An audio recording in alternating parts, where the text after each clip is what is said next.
I'm here to talk to you about this little gem over to my right, and we are at the beautiful Fairmont Hotel in Austin, and actually the largest Fairmont Hotel in the country. We've set up an absolutely epic shoot to work with this lens, although I've worked with it on real weddings and real jobs, so you'll get to see that too. Let's get shooting.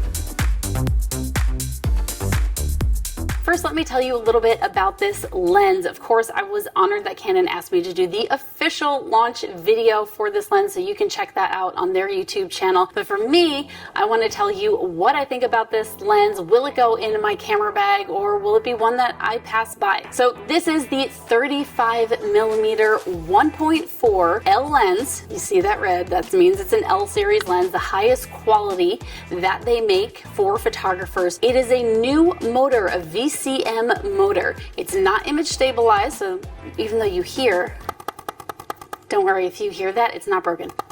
That's the VCM meter. What it is the motor, which we'll get into in a minute, is not activated unless it's on a camera, so you hear it, but they've actually padded the inside of the lens so that it doesn't do any damage. So don't worry, you buy this lens and you're looking at this video and you're like, Vanessa, it's already broken, I've sent it back to Canon.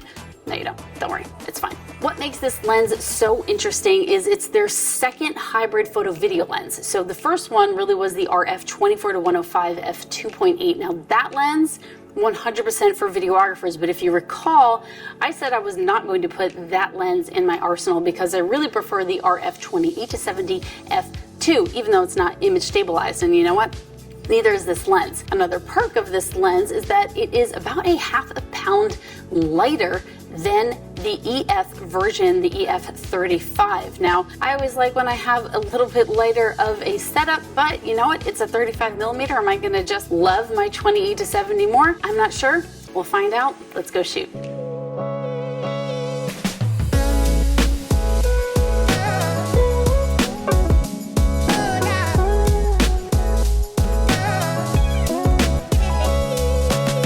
While I'm shooting, let me tell you about some of the other perks of this lens. Now, it does have the control button here, which you can customize. I like to customize that typically to my crop ratio. I don't customize them a lot, to be completely frank, but if I customize it to anything, that's what I put my custom buttons to, just because I bounce back and forth between a 1/6 crop and my full frame crop. Another thing that's interesting about this lens is the declicked aperture ring. So it has a smooth iris ring, and that's really for video, being able to change your exposure while you're filming without seeing that click, click, click. This iris switch right here lets you lock the iris ring into the A position, so the iris settings will be handled by the camera. The iris ring is only available in video mode on your mirrorless camera. Now, what is this VCM all about? The VCM is voice coil motor, and it's virtually silent while being very strong, moving around the 4 elements in the motor that it takes to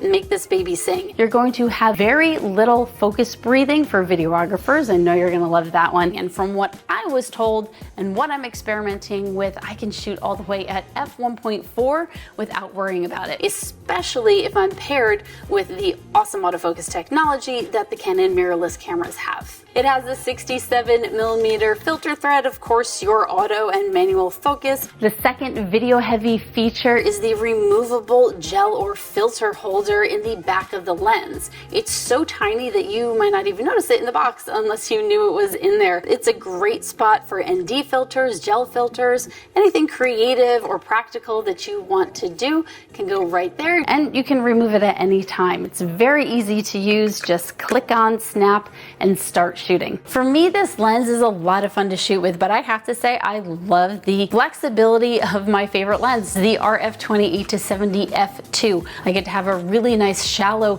depth of field going all the way to f2, and I have the flexibility of a zoom lens. Will I throw this in my arsenal? To be honest, I don't know. And I don't know because I haven't shot with it yet, because I'm recording the intro and outro at the exact same time. So I don't know, maybe I'll tell you in the description. You should read it and click on that little affiliate link that I probably have there. Thank you so much to Chasing Stone, who gave me this backdrop to photograph with. I have loved their lay flat backdrops for quite some time, and I'm so excited that they now have a full lineup of backdrops. Check out their website and everything that they have to offer. absolutely beautiful, high quality work. Thank you to Hobolight for letting me shoot with these amazing constant lights. Not only are they a great quality light, they have modifiers, barn doors, everything that you could possibly want to put in front of your lights. They're powerful, but they're also so chic that I wanted to create this first photo with the backdrop and sort of breaking the fourth wall and having these in the shot. It's just nice to have a light, whether a large one or this really cute mini small hobo light, that looks really good in the shot and looks good when you're holding it and creating your BTS. So check out Hobolight, great quality, definitely on the higher price side, so don't shoot the messenger, but they are absolutely stunning lights that I'm proud to have in my arsenal. That was your first look at the RF35mm F1.4 L VCM lens. It's a long-awaited lens. I had a lot of fun experimenting with it. Finally just learned the price of the lens, so I figured I would give you my full, honest recap of what I think about it. And no, the sunglasses are not coming off because it is 9 a.m. In my car at the post office, and that's how we're getting this done. Price of the lens is $14.99. I expected it to be around there, but here's what that means. So if I love my 28-70 and I don't mind the weight of it, I'm going to stick with that lens. However, even though I love that lens and I think that will be my primary lens still, I'm debating on putting this 35 in my arsenal, and here's why. One, because I like to buy gear.